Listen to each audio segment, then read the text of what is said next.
Film की शुरुआत में हम एक कमरे का बुरा हाल देखते हैं जहाँ पर चारों तरफ बहुत सारे किताबों के पन्ने बिखरे पड़े थे। एक लड़की जिसका नाम एलिशिया था वो वहाँ चारों तरफ पेट्रोल डाल रही थी ताकि सभी किताबों और पन्नों को आग लगाई जा सके। एलिशिया के सामने एक औरत भी थी जो उसे रो रो कर ऐसा करने से मना कर रही थी, पर वो तो उस पर भी पेट्रोल डाल देती है और एक किताब को आग लगाकर औरत के ऊपर फेंक देती है, जिससे औरत जलने लगी।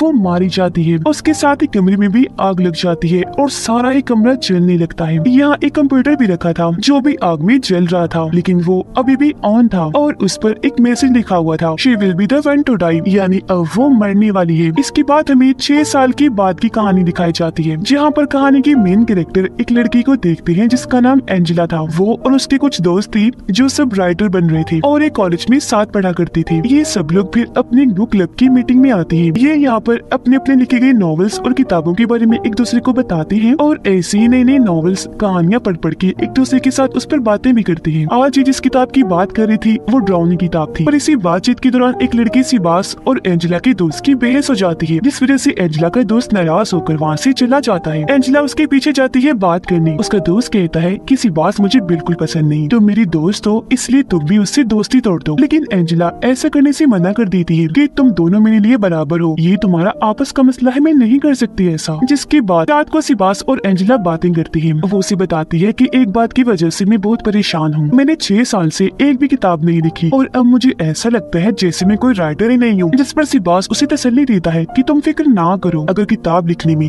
तुम्हें कोई भी मदद चाहिए तो मुझे बता देना, मैं तुम्हारा पूरा साथ दूंगा। ये दोनों मिली और वहाँ से अपने अपने रास्ते निकल जाते हैं। अब एंजेला को अपनी गलती का एहसास हुआ, इसीलिए वो अपने दोस्त से अपने बुरे बर्ताव के लिए माफी मांगती है। जिसके बाद वो घर आ गई और प्रोफेसर को ईमेल करने का सोचती है। उसने पूरा मैसेज लिख लिया था कि मैं किताब लिखने के लिए नई कहानी की तलाश कर रही हूँ, तो सर मुझे आपकी मदद चाहिए। अब वो थोड़ा सोचती है, फिर मेल करने से रुक जाती है क्योंकि तभी उसे सिबास की बताई हुई किताब याद आ जाती है जिसका नाम था किलर क्राउन, यानी इस किताब में कातिल एक जोकर था। पर था वो आम इंसान ही। जोकर वो एक बीमारी की वजह से बनता है। जब भी उस पर वो बीमारी हावी होती है उसका दिमाग इतना खराब हो जाता है कि वो जोकर का मास्क और कपड़े पहन लिया करता है और फिर दर्दनाक तरीके से वो लोगों को मारता है। अब ये देखकर एंजेला भी काफी डर गई और लैपटॉप बंद कर देती है। अगले दिन क्लास में प्रोफेसर बताते हैं कि ड्राउनी कहानियां लिखने में लोग बहुत बड़ी बड़ी गलतियां कर देते हैं, जिस वजह से उन कहानियों में बहुत सारी कमियां रह जाती हैं और कहानी में मजा नहीं आता। जैसे कि एक राइटर किसी दूसरे की ड्राउनी कहानी लेकर उसे अपने हिसाब से बदलकर नई कहानी बना देता है और एक अच्छा राइटर बनने के लिए खुद ही अपनी कहानी बनाओ कैसे भी करके। अब ये सुनकर एंजेला सोच में पड़ जाती है क्योंकि जाहिर है वो भी किसी की कहानी लेने का सोच रही थी अपने कहानी बनाने के लिए। क्लास खत्म होने के बाद प्रोफेसर एंजेला से बात करती है, कहने लगी जरा ऑफिस में आओ, मुझे तुमसे बात करनी है। एंजेला जब वहाँ गई तो प्रोफेसर बताते हैं कि मुझे तुम्हारी भेजी हुई ईमेल मिल गई थी। ये सुनकर वो सोच में पड़ जाती है कि मैंने तो मेल सेंड ही नहीं की थी, लेकिन फिर उसे ख्याल आया कि शायद मैंने मेल भेज दी होगी जो मैं भूल गई हूँ। फिर प्रोफेसर उसे अपने बारे में बताने लगते हैं कि मेरी जिंदगी कुछ खास अच्छी नहीं चल रही, बहुत परेशानियां हैं क्योंकि मेरी डिवोर्स होने वाली है। अब एंजेला भी अपने बारे में बताने लगती है कि सर मुकम्मल कहानी बनाने के लिए मुझे आपकी मदद चाहिए। ये सुनकर प्रोफेसर वहाँ का दरवाजा बंद करते हुए कहते हैं, अच्छा ये मेल थी,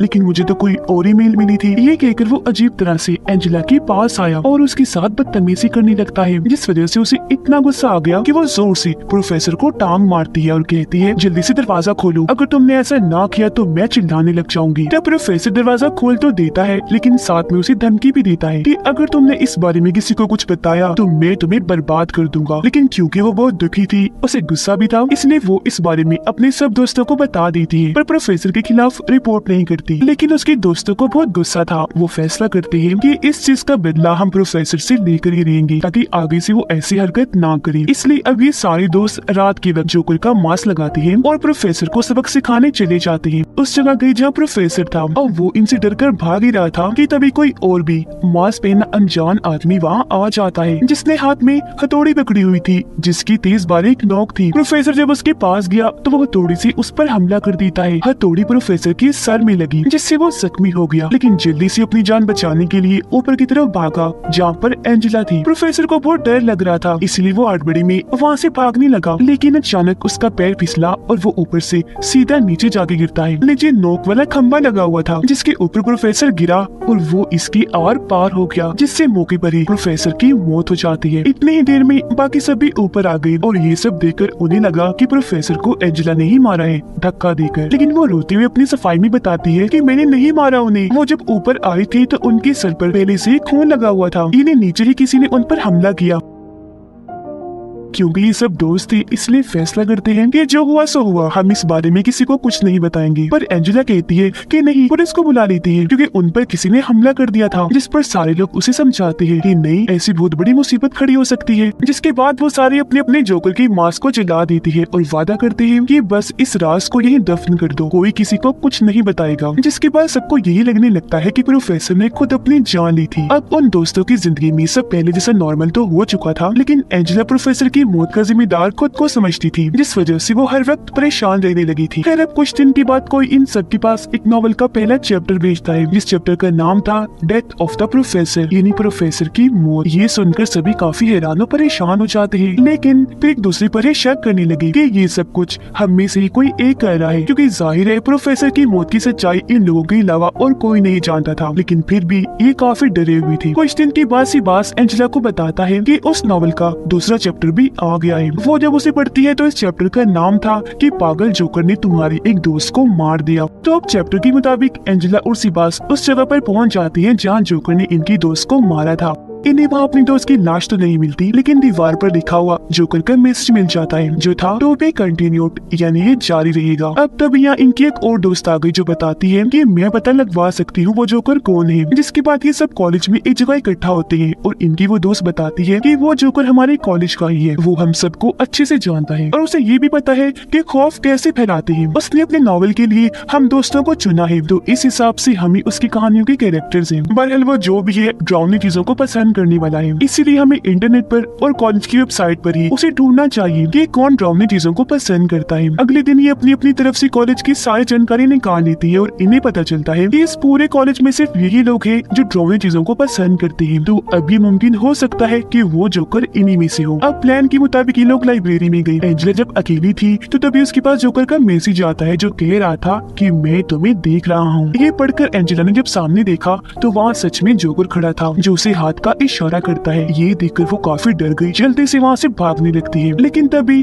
अपने बेस्ट फ्रेंड से टकरा जाती है। ठीक इसी वक्त उसके बाकी दोस्त भी आ गए। अब वो लोग हैरान थे कि इसे तो हमारे प्लान के बारे में पता भी नहीं था, लेकिन फिर भी ये यहाँ आ गया। तो अब इन्हें उसी पर ही शक होने लगता है। रात को इनके कुछ दोस्त एक क्लब में गए जहाँ का मालिक एंजेला का बेस्ट फ्रेंड ही था। थोड़ी देर बाद जब सिबास का दोस्त क्लब से बाहर आया तो तभी वहाँ जोकर आ जाता है, लेकिन उसका दोस्त बगैर डरे आगे बढ़ा और जोकर को मारने लगता है। जिसके बाद वो जोकर का मास्क हटाकर कहता है तुम यहाँ पर कैसे? पर वो बगैर कुछ कहे उसके पेट में अपना हथियार घुसा देता है। उसका पूरा पेट कट गया, मुंह से भी खून निकलने लगता है और वहीं उसकी मौत हो गई। खैर अब एंजेला के पास जोकर तीसरा चैप्टर भी भेज देता है जिसमें उसने बता दिया था कि मैंने सिबास के दोस्त को मार दिया है। अब ये सारे दोस्त फिर से इकट्ठा हुए और दोबारा एक दूसरे पर इल्जाम लगाने लगे। लेकिन अब जब ये अपने दोस्त की लाश को ढूंढने लगते हैं तो वहाँ फिर से जोकर का मैसेज लिखा हुआ था टू बी कंटिन्यूड। अब सिबास एंजेला को बताता है कि जिस आईडी से जोकर हमें मैसेज भेजता है मैंने उसे इंटरनेट पर हर जगह ढूंढा है, जहाँ मुझे एक लड़की का पता चला जो कुछ साल पहले से ही जोकर से कनेक्ट है और उस लड़की का नाम है एलिशिया, यानी वही जिसने शुरुआत में किताबों वाले कमरे में आग लगा दी थी। अब एलिशिया का नाम सुनकर एंजेला बताती है कि मैंने जो नॉवल लिखा है वो इसी लड़की को मेन कैरेक्टर बना के लिखा। इस लड़की की मॉम नॉवल और कहानियों की दीवानी थी, इसलिए वो एलिशिया को हर वक्त कुछ न कुछ सुनाने को कहती थी, लेकिन जब वो मना करती तो उसकी मॉम उसे खूब मारती थी। तो इसी वजह से तंग आकर एक दिन एलिशिया ने अपनी किताबों वाले कमरे को भी आग लगा दी, जिसके बाद उस पागल लड़की ने अपनी मॉम को जलाकर मार डाला। इन्हें शुरुआत में हुआ और वो औरत जो रो रही थी वो एलिशिया की मॉम थी। एंजेला बताती है कि मुझे ये कहानी काफी पसंद आई थी और क्योंकि मेरे पास लिखने के लिए कोई आइडिया नहीं था इसलिए मैंने अपनी किताब में एलिशिया की कहानी लिखी। वो कहानी लोगों को इतनी पसंद आई कि मेरी किताब बहुत मशहूर हो गई। मेरी ये कामयाबी देखकर एलिशिया को बहुत गुस्सा आया। उसने मुझसे राब्ता किया और कहा कि इस चीज का बदला मैं तुमसे लेकर रहूंगी। हालांकि मैंने उसे समझाया कि मत करो, माफी भी मांगी, लेकिन उसने कहा कि देखना एक दिन मैं ऐसी कहानी लिखूंगी जिससे तुम्हें बहुत तकलीफ होगी और मुझे सुकून मिलेगा। जो सुनकर सिबास कहते हैं अच्छा तो इसका मतलब कि एलिशिया ही जोकर है, जिस पर एंजेला कहती है पर उसकी तो मौत हो चुकी है क्योंकि जब उसने अपनी मॉम को जलाकर मारा था तो बाद में उसने अपने आप को भी जलाकर मार लिया था। लेकिन इस सब की जिम्मेदार मैं हूँ, ये जो भी हो रहा है मेरी वजह से हो रहा है। ये सुनकर सिबास उसे गले से लगाकर तसल्ली देता है और यहाँ वो अपने दिल की बात भी बता देता है कि मैं तुमसे प्यार करता हूँ।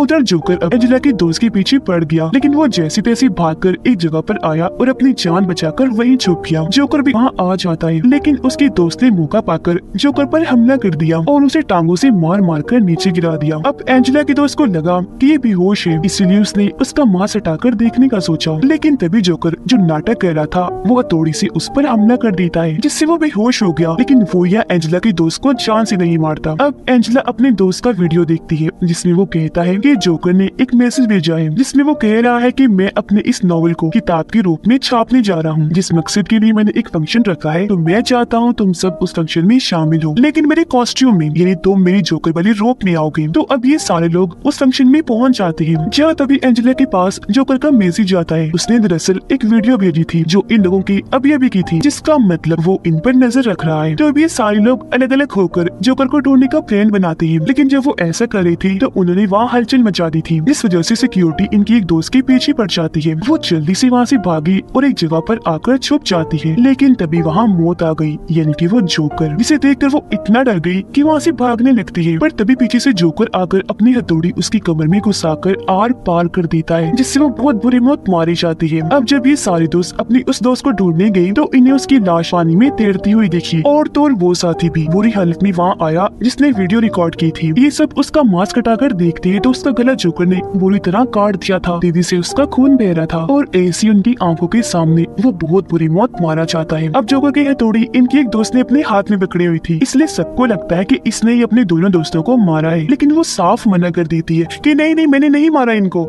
इस सारी सूरत हाल की वजह से एंजेला भी होश हो जाती है, और जब उसे होश आई तो उसका बेस्ट फ्रेंड एंजेला को एक वीडियो दिखाता है जिसमें जोकर ने सिबास को पकड़ के बांधा हुआ था। अब एंजेला जब सिबास को बचाने उस जगह पर जाती है तो वो ये देखकर काफी हैरान रह जाती है कि ये लोग अपने जिस दोस्त पर शक कर रहे थे उसे भी बुरी तरह जख्मी कर दिया था। उसकी हालत मरने वाली थी, लेकिन वो एंजेला को बताती है कि मैं जोकर नहीं हूँ, जो बताकर उसकी मौत हो जाती है। तब उसके बाद एंजेला सिबास के पास जाकर उसे बचा लेती है। ठीक इसी वक्त यहाँ पर एंजेला का बेस्ट फ्रेंड भी आ गया, जो उसे बहुत हैरान कन जानकारी देता है। कहने लगा कि असल में सिबास ही जोकर है, क्योंकि एंजेला ये सब कुछ वो इसलिए कर रहा है क्योंकि तुम्हारे लिए पागल है, तुम्हें पाना चाहता है। अब तभी सिबास अपनी जगह से उठा और अपनी हथौड़ी को उसके बेस्ट फ्रेंड के पेट में घुसाकर बुरी तरह उसे जख्मी कर देता है, जिसके बाद वो हथौड़ी दिखाकर एंजेला को भी डराने लगा और कहता है कि हाँ, मैं ही क्लोन वो जोकर हूँ, और ये भी सच है कि ये सब मैंने तुम्हें पाने के लिए किया, ये सब मैंने पूरे प्लान से किया। मैंने पहले सारी कहानी बनाई, फिर कैरेक्टर्स बनाए, और फिर एक एक करके जिसकी बारी थी उन सबको मार दिया, जिससे यहाँ हम समझ पाए कि वो असल में एक पागल राइटर है, जो अपने मकसद को पाने के लिए अपनी कहानी को ऐसे खतरनाक मोड़ देता है कि उसे हर हाल में वो पूरा करता भी है। ये सब बताते बताते वो एंजेला के काफी पास आ गया। तब मौका पाकर वो उसकी गर्दन में पेन घुसा देती है, जो आर पार होकर उसके मुंह में घुस गया। उसे तकलीफ होने लगी। तब मौका पाकर वो जल्दी से यहाँ से भागने लगती है, लेकिन तभी सामने एंजेला की एक और दोस्त आ जाती है, वो भी जोकर के कॉस्ट्यूम में, हाथ में उसने भी हथौड़ी पकड़ी हुई थी। वो कहती है, मैं एलिशिया हूँ, जो मरी नहीं थी बल्कि बच गई थी, और मैंने ही सिबास के साथ मिलकर ये सारी कहानी लिखी थी और तुम्हारे सभी दोस्तों को एक एक करके मार दिया। मैंने ऐसा इसलिए किया क्योंकि मेरा प्लान था कि मैं ये साबित करूं कि तुम्हें भी